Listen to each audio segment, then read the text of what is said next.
Merci Madame la Présidente, chers collègues. Après presque une décennie, nous allons enfin pouvoir avancer sur cet outil proposé, sûrement en contre-cœur par la Commission européenne. À contre-cœur. Parce que oui, cela va à l'encontre de son schéma de pensée classique où le commerce est roi et surtout sans frein. Je me félicite donc que ce dossier soit relancé enfin. Il représente une première opportunité d'en finir avec la naïveté de l'Union européenne dans le domaine des marchés publics. Oui, prenons des mesures contre les entreprises provenant des pays tiers qui limitent et refusent d'ouvrir leurs marchés publics aux entreprises européennes. C'est insuffisant, certes, mais c'est une bonne première étape. Se voulant la meilleure élève de l'école de la mondialisation libérale, l'Union européenne constate sempiternellement que ses principaux concurrents, États-Unis, Chine, Brésil, Inde, ne jouent pas selon les mêmes règles qu'elle s'impose pourtant à elle-même.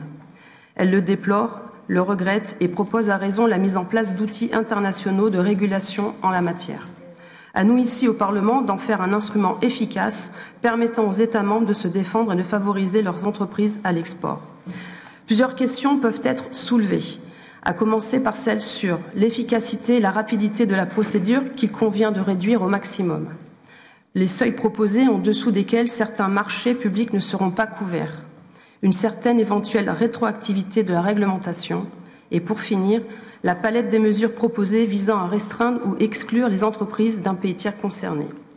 J'encourage ici mon cher collègue et les rapporteurs des autres groupes à adopter une position ambitieuse. Ce sera en tout cas l'objectif de notre travail sur ce dossier. Je vous remercie.